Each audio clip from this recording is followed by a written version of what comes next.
Broadcasting from the business capital of the world, this is the Podcast Business News Network.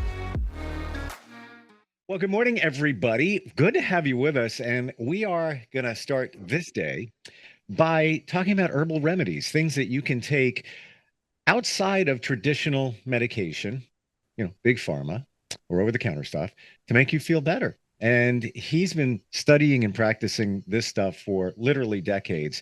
And that would be indigenous medicine. And he's back with us. Learn so much every time we have him on. Douglas Becker on the program. Hi, Douglas. How are you? I'm good, thanks. How are you doing? I'm well. I ran into somebody the other day that practices herbal medicine, and they actually make tinctures, like different blends of herbs.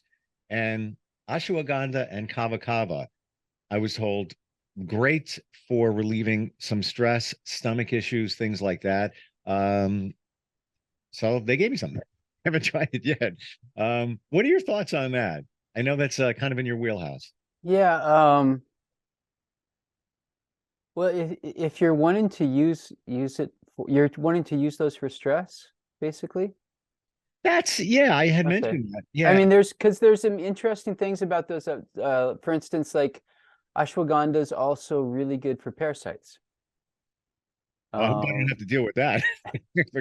And like kava kava actually, although it does relax you, it increases your athletic performance. I forget the term. There's a term for like your peak time of when you and you can't go beyond that. You kind of, your body starts to like break down or give up.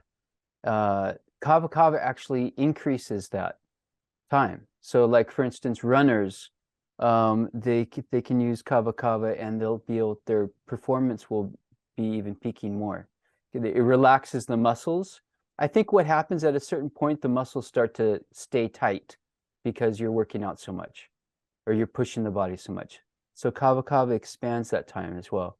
So, I mean, yeah, if you take things in the nighttime, whatever herb you use, it's going to help you deal with stress. It'll maximize the effect on stress. Maximize meaning what? Meaning that it will affect you more for stress. It'll relieve the stress more. Gotcha. Okay. Rather than if you take it in the beginning of the day or in the middle of the day. Yeah. Interesting. So my first thought would probably be take it in the morning, but you're saying take it in the evening? Take it in the evening, yeah. And the compounding effect will mean that you'll have greater relaxation throughout the day. Wow. Okay. And it's paired with ashwagandha, and it's all in one tincture. And I believe it's just the two of those. I haven't had it yet. It's literally 20 drops, which is 1 milliliter, is the suggested dosage, and it doesn't smell good. What I'm gonna say. And you can use the water, I believe, right? A couple ounces of water is one. But hey, if it gets the job done, makes you feel better, why not? How about some other herbal remedies, things that we can take to there's some things that people don't know too much of. For instance, like coughing, respiratory issues. Really, really helpful is black pepper. You can mix black pepper in some honey, and it's really helpful for that. And when would you take that? You would take that in the morning time. And it would just be literally honey, some black pepper. Some black pepper. Yeah. Traditional, there's a traditional formula where they mix black pepper, long pepper, it's called pipali, and ginger. It's called trickatu. And then sometimes they even add that they use that for digestion, for the breathing. I'm trying to remember, I think it's black pepper. Oh, I forget. I think it might be black pepper, licorice, and sugar or something is like a traditional remedy for the thing. But yeah, just black pepper by itself is really helpful. Another really helpful thing is green cardamom, the little green pods, cardamom spice. That's really helpful for the kidneys. It can help remove kidney stones, actually, even within a couple days. Wow. You take a handful of like if you're peeing and the stream of pee is going in two different directions, that's an indication you could have some stones. And so you can take, like, it'll help remove bladder stone, kidney stone. And what you would do is you take a handful of the cardamom pods and you boil it up until half the water is gone, and then you drink that throughout the day. And Wow. it has a really amazing effect on that. Another thing that's really helpful is black cardamom, or it's also called greater cardamom. It's bigger. It's about 3 times as big as regular cardamom. You can find it in Asian stores or online. And it's really helpful for giving you the sense of more strength and power. It nourishes your spleen and your stomach. Like if your stomach's feeling messed up, especially like when we transition from one season to another season, it's really helpful. And you just open it up and eat it. The seeds taste a lot like regular cardamom, but they're a little bit more camphory. Kind of has a camphory kind of taste. Tastes good, freshens the breath, and really helpful for the stomach. Yeah, like very, very quickly helps. And if you use it regularly for a few days, you'll feel like more strength and power and like backup support for your physical demands, you know? Is when you work with somebody, are these some of the things that you would Yeah, absolutely. set them up like? Yeah. Because for me, I'm Yeah, like, these are, they're easy to get. The remedies that I suggest aren't I mean, some people tell me that they're very inexpensive. I mean, compared to pharmaceuticals, yeah, they're super cheap. sure. But like the remedies I suggest to people are sometimes $2 a day. So for 30 days, it's $60. I mean, that might not be expensive to some people that might be expensive. But instead of that, they can get green cardamom, or they can get black cardamom, and they can do simple things. Even blackstrap molasses has an amazing effect on what we were talking about before, called the wind. It Mhm. helps the wind. And in naturopathic kind of biotrain medicine stuff, they use it for helping with too much fire. Really calms the system. And it's really good if someone has like low blood pressure or they're anemic. It's full of minerals, not just iron. And that's why it's been known as a folk remedy for so long. Blackstrap molasses is known around the world, as Uh, this incredible medicine. Sugar, it's interesting. I was writing something the other day. If you don't really have much um, knowledge of traditional indigenous medicine, sugar is going to be the evilest thing. You're just going to, like, because as you look on it, it's just bad for you all across the board. It's bad this, you know what's? but I have to in tell you, as soon yeah, as you say the word sugar, right, honestly, after learning about all this stuff, I get triggered. yeah, Right away. I'm not even kidding you. I'm like, yeah, in my brain as soon as you said it. And for a moment, I thought, well, maybe he's got something good to say about sugar, and this could be interesting, something different. yeah. But of course, Sugar's been used everywhere for medicine by the traditional people. yeah. Yeah, and it's because it's so full of minerals. you know it's considered to be so healthful for the body.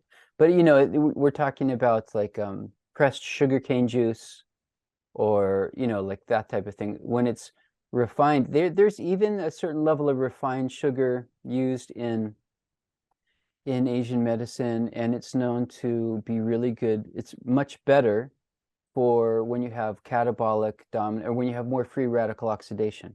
It's better for you. When it's kind of harder to get going than the brown sugar, or the not like we call brown sugar, but like the just pure dried cane juice seems to be better. but it's full of minerals, and it's considered, the sweet taste is considered to be the primary taste that builds the body. But traditionally, the sweet taste also includes meat, and includes grain, and includes a lot of things. But yeah, so that's kind of interesting. You find that in a lot of traditional remedies, they have molasses added or sugar added. And part of that's because there's this concept that things can carry medicine deeper into the body. So, for instance, if you're what we've talked about before, anabolic dominant or anaerobic, systemically anaerobic, that where you're kind of just off. Honey has a really special quality in it, and some people interpret it as scraping. It kind of scrapes the system, and it's actually heating rather than cooling. Most sweet stuff is cooling, so this actually heats up the body. And if, for instance, if you're overweight and you can't really do much, you have a little bit of honey and water before you eat, and that's a sure method to start to lose weight. Really? Yeah, it helps you lose weight. Actually, drinking water, but just drinking water before a meal helps you lose weight. Drinking water after a meal helps you gain weight. Let's do that again. Yeah, drinking water before a meal helps you to lose weight. Drinking water after a meal helps you to gain weight. Yeah, this is coming from traditional Tibetan medicine, which again is an integration of all these different ancient traditional medicine systems. And Yeah. honey in particular will, if you mix a little honey before you eat with the water, it'll have even more of a profound effect. Does it happen that way? Does it have anything to do with the fact that you're filling up with water before a meal and you eat less? Or I don't know, maybe. all I mean, right. it could be a few different reasons. Yeah, I'm not sure about that.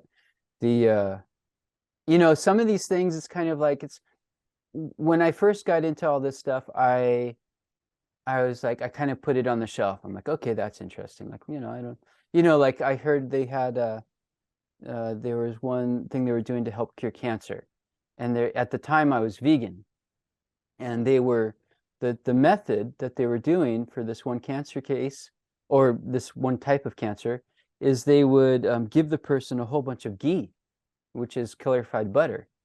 And I was just thinking, oh my God, these people don't know what they're talking about. This is like terrible for you. It's like dairy product. It's filling the body up with, and it was only after I learned more physiology and chemistry, and understood the fats, that I could understand that, like a catabolic or dysaerobic dominant system with cancer, like a hot cancer, it would totally help the body with that. And so it was brilliant, and that's kind of one of the main things that made me be like, wow, I need to like go back in. And then I found there were several things I think that happened like that, where eventually I'm just like, I'm going to now more be like, lean on the side that they knew what they were talking about, and they used it for thousands of years with effectiveness, and try to understand maybe why it's effective. But before like putting it on, I'm more likely to take that advice and utilize it with confidence than I am to put it on the shelf and wait to see whether or not it's actually valid. Well, it's been years ago, and even not that many. I want to say 8 or so, maybe 10 tops. There was I don't want to call it a report, but everybody was talking about butter. Stop using butter. Bad. Don't use butter. Bad, bad, bad. Try some of the alternative spreads.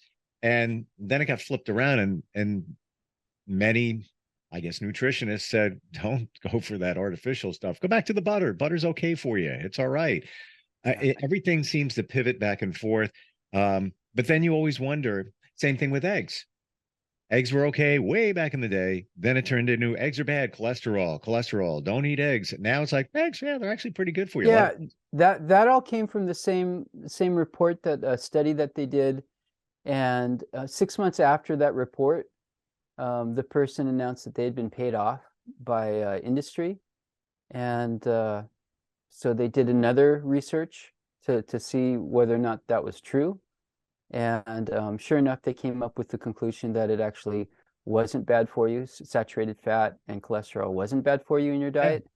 But then the industry had been making a lot of money, and for whatever reason, maybe they somehow were behind the stalling of changing the policy.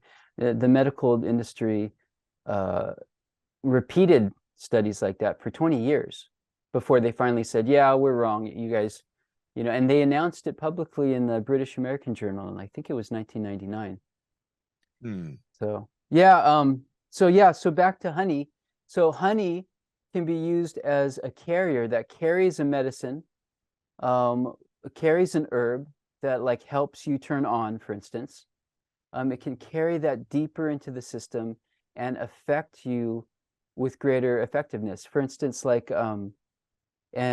butter or ghee, if you mix that with an herb, say to help you deal with stress or to help mitigate the effects of the wind, it will actually have a greater effect as well. That ghee will actually carry the substance deeper into your system to the place that it actually has an effect. And then for if you have a lot of fire or free radical kind of catabolic dysaerobic dominance, usually what they do is they use decoctions. So they boil the herb into a tea and then let it cool down, strain it, and drink it. And doing that in the afternoon, all the like the time and the carrier of the medicine makes a huge difference. And this, it's like there's a medical doctor named Emmanuel Ravici, and he lived to be 104, worked every day of his life for 60 years, I think. And they took his medical license away when he was 95, I think, gave it back to him when he was 98. And he was the pioneer of understanding fats and the cell membrane. And I mentioned him before, I think, if you remember. So his medicines were very similar to this type of thing. He would take, for instance, sesame oil, which turns you on. Right? It's not honey. It's sesame oil, and he would mix it with, say, something like tiny particles of gold, like nanoparticles of gold. And then that would be the medicine that would take the effect of the sesame oil, which actually changes a condition of off to on, right? Changes the cell membrane from being wrapped tight, nothing going in or out, and the lack of oxygen being prevalent. And the sesame oil coming to that site will actually change the cell, change the condition of oxygen, change the condition of water, and deposit gold, which has the same effect. So basically, he would take a mineral that turns you on, mix it with a fat that turns you on, and give it to the person. And the mineral that turns you on, it would be decided by how heavy that mineral is in terms of where the cancer was in your body. If the cancer was very deep, like in your bone, it would be a very heavy mineral. If it was in a more superficial tissue, say like your fat or even like your blood, then he would use a very light mineral. And all this is in the same concept that these substances will gravitate to the proper tissue where the problem is, and bring with it the medicine and the change that's needed there. It's really brilliant. He did have a lot of influence when he came over on the boat to when he came from Europe to Mexico. He was on the boat with an Ayurvedic master, and they must have had a lot of discussions, because when you see what he came out with, it's very similar to a lot of Ayurvedic concepts. And he was completely honored by Nobel Prize winners in medicine, and Nobel Prize winners in chemistry, Nobel Prize winners in biology, all over the world. But he was when he wrote his book to assist chemotherapy or radiation therapy with nutritional means, and kind of to like highlight how you could treat people using this idea of catabolic anabolic. He was yeah, he was totally um, uh, politicized against through the AMA and FDA. He sent them the first copy of his book as a thank you for being in the United States, and then they ended up putting out fake research and stuff. I So, have, anyways, I have yeah, it's something I want to yeah. ask Go you ahead. about, and I'm looking for um, this. Okay, before I get to this question, because somebody brought this up the other day, I want to go back to when we talked about sugar. What are your thoughts on stevia? I love stevia. Okay. Yeah, stevia. So I'll tell you my thoughts on stevia. It's absolutely has no value if you're getting it as a white powder or as a clear liquid. Now, when you Other, say value, what do no you? value other than that it's making the taste sweet. You know, Okay, but let's if you get it as a green powder, or you get the green herb, you know, the actual green herb hmm, for a green powder is really high in chromium. And the Japanese did studies on that in relationship to hyperglycemia and even some diabetes, and it really helped. And so there's, you know, there's the remnants of that impact has turned into, oh, you know, you can take stevia and that might help with your blood sugar issue, you know, because you're not eating sugar or a carbohydrate that's increasing your blood sugar. But what they're leaving out is actually the reason it became actually really well known wasn't just because it was known to be sweet. It's because it has a direct impact on a mineral deficiency that's connected to blood sugar problems, which is chromium and vanadium, but in general chromium. so if you just have stevia in clear liquid or white powder, just to sweeten Yeah, something, yeah, yeah. it's okay. That's what we're saying. But you're saying, look for the, green powder because you'll get more benefits from it. Do I have that all right? Yeah, yeah, basically. I mean, I like there might be studies out or some things out now about how the white powder stevia isn't good. I don't know. Yeah, I would never suggest it to someone because the benefits of getting the green powder are just like so incredible, you know. gotcha. But if somebody just the difference between using Splenda or Oh, regular yeah, yeah. sugar, you might as well. Yeah. No, you know, you're bringing up a very political subject, you know, like the natural sweeteners that have been created by the industry, the medical industry primarily, to help with blood sugar issues, Hmm. um, are riddled with side effects that you can easily find on the internet. You know, that are actually really terrible, really Are you terrible. saying that the ones that are 100% natural, like stevia, No, or no, not the other stevia. ones? The stuff that was promoted by the medical, you know, like if you go to the doctor and you're in the hospital and they're giving you your cup of coffee and you have some blood sugar issue, they're not going to give you sugar, they're going to give you NutraSweet maybe or something like that. And those things are known, like 100% known to be like really, really dangerous Yeah, actually for you. carcinogens. Okay. If we have like a minute and change left, and I just heard about this, and I want to know if you've heard about it. Ormus, Uh-huh. Yeah, ORMUS, yeah, I know about use Ormus. gold. Yeah. Uh, good, bad, big marketing ploy. What do you think? That's a whole nother subject. Yeah, so since we're talking about indigenous medicine, right? Um, the knowledge of nanomedicine as remedies, right? What we call nanomedicine today, you know, there's billions of dollars, maybe more, spent on looking into research by taking certain minerals, such as gold, for instance, and making it into tiny particles that can then enter the body and have these medical effects. Yeah, and they're used as medicine.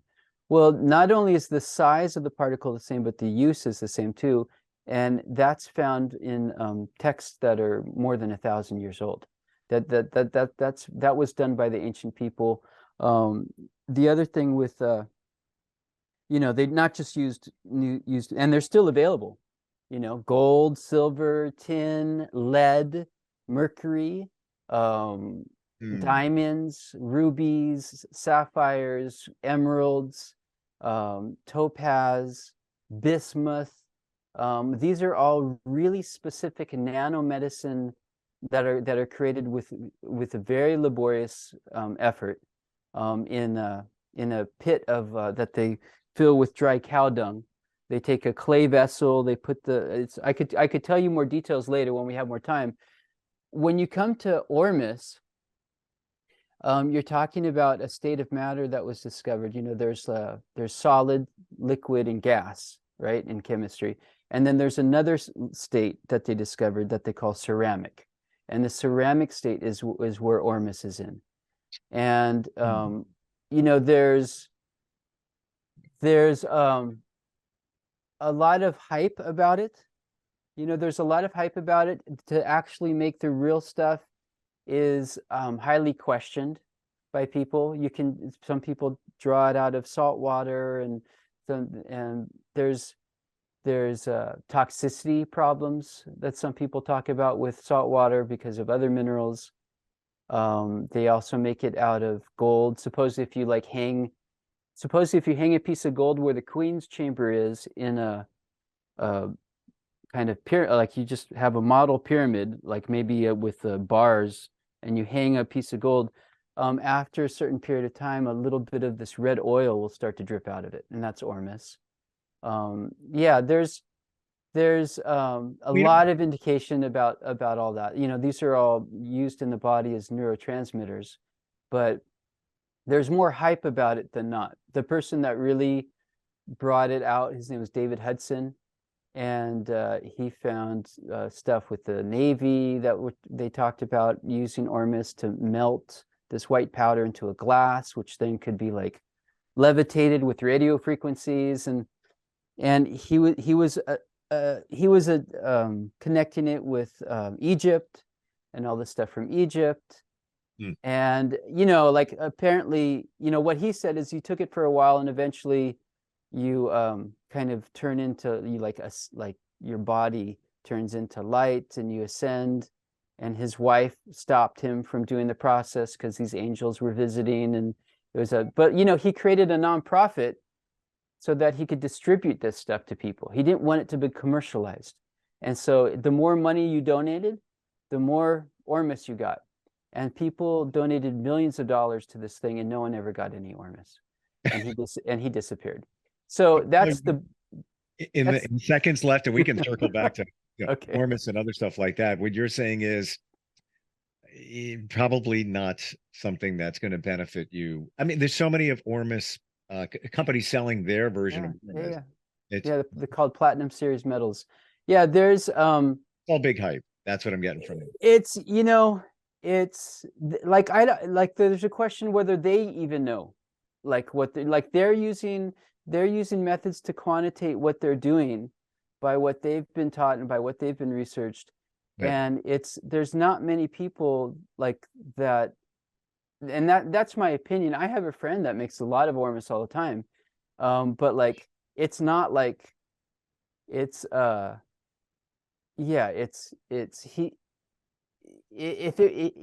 obviously taking a lot of it. And I mean, he's not having a lot of amazing effects in a lot of ways. So I'm like, yeah, there could be some things, but with these indigenous things, there could be a lot of things little things that we're missing.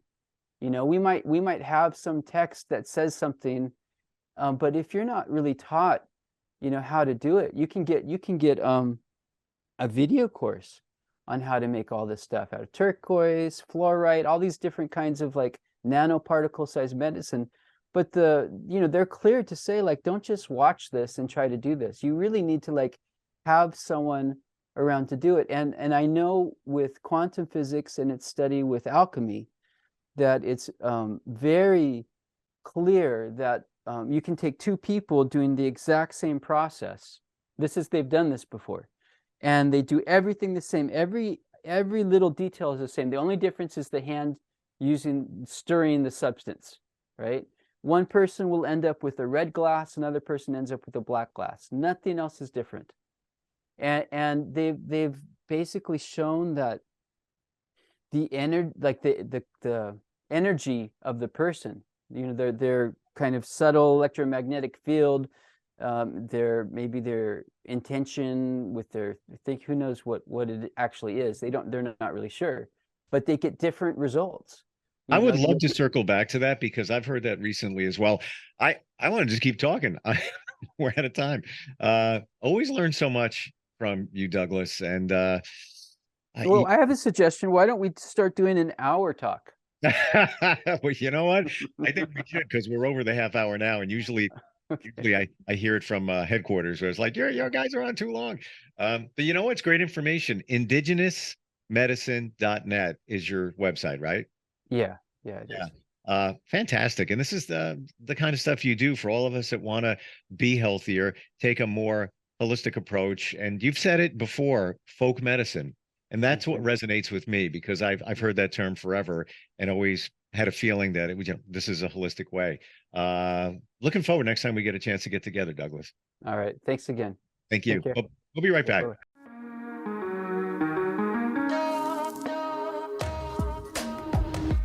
Broadcasting from the business capital of the world, this is the Podcast Business News Network.